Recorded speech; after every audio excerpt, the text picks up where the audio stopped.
हुई जब दुनिया का भूगोल आकार ले रहा था, जब नदियां अपने रास्ते तलाश रही थी और जीवन अपनी पहली सांसें ले रहा था, तब अरावली पहले से मौजूद थी। ये पर्वतमाला समय की मार से घिसी जरूर है, लेकिन टूटी नहीं है। इसकी हर चट्टान, हर घाटी और हर जंगल हमें ये बताता है कि प्रकृति कितनी धैर्यवान होती है। आज जब इंसान तेज विकास की दौड़ में प्रकृति को पीछे छोड़ रहा है, तब अरावली हमें रुककर सोचने को मजबूर करती है कि अगर ये न होती तो हमारा आज कैसा होता। ये कहानी है उस पर्वतमाला की जो दिखने में शांत है, लेकिन जिसके बिना भारत की जलवायु, सभ्यता और जीवन की कल्पना अधूरी है। अरावली पर्वतमाला, जिसे आज हम भारत की सबसे पुरानी पर्वत श्रृंखला के रूप में जानते हैं, असल में सिर्फ पत्थरों और पहाड़ों की एक लकीर नहीं है, बल्कि ये धरती के जन्म, उसके बदलते चेहरे और इंसान की पूरी सभ्यता की कहानी अपने भीतर समेटे हुए है। जब आज के हिमालय का नाम तक धरती पर नहीं था, जब गंगा, यमुना,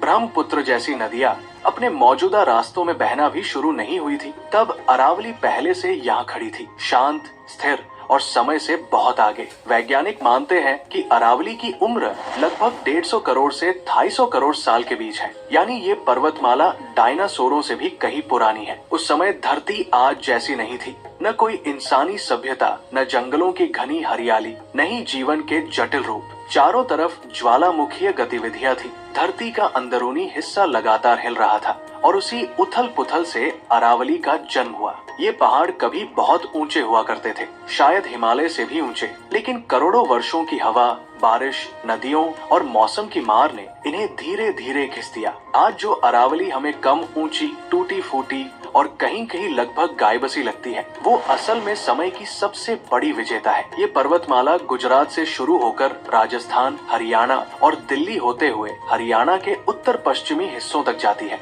और रास्ते में भारत के भूगोल को एक अलग पहचान देती है। अगर अरावली न होती तो आज राजस्थान शायद पूरी तरह रेगिस्तान बन चुका होता।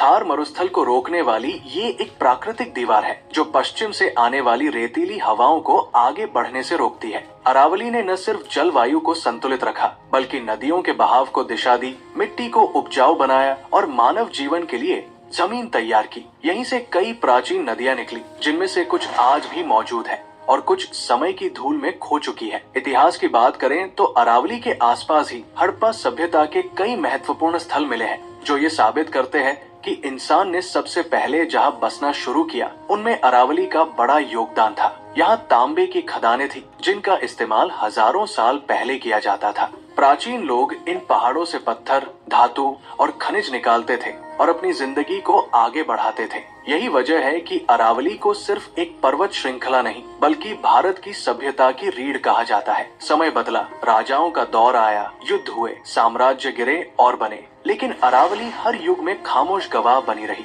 राजपूत राजाओं ने इन्हीं पहाड़ों के बीच अपने किले बनाए, किले जो आज भी खड़े हैं और इतिहास की कहानियां सुनाते हैं। चित्तौड़गढ़, कुंभलगढ़ जैसे किले सिर्फ पत्थर नहीं हैं, बल्कि अरावली की गोद में पली वीरता, बलिदान और स्वाभिमान की मिसाल है। इन पहाड़ों ने न जाने कितनी लड़ाइयां देखी, कितनी तलवारों की टंकार सुनी और कितने वीरों का खून अपने भीतर समाया। लेकिन इसके साथ साथ अरावली ने संतों, ऋषियों और तपस्वियों को भी शांति दी। जंगलों के बीच बसे आश्रम, पहाड़ियों की गुफाओं में ध्यान करते साधु, ये सब अरावली की ही देन है। यहाँ का वातावरण हमेशा से आध्यात्मिक रहा है, जैसे ये पर्वतमाला सिर्फ शरीर को नहीं, मन को भी शांति देती हो। धीरे धीरे आधुनिक भारत आया, शहर बढ़े, सड़कें बनी, उद्योग लगे और इंसान ने प्रकृति पर अपना दबदबा बढ़ाना शुरू किया। यहीं से अरावली का सबसे कठिन दौर शुरू हुआ। खनन, अवैध कटाई, जंगलों की सफाई और बेतरतीब विकास ने इन प्राचीन पहाड़ों को अंदर से खोखला करना शुरू कर दिया।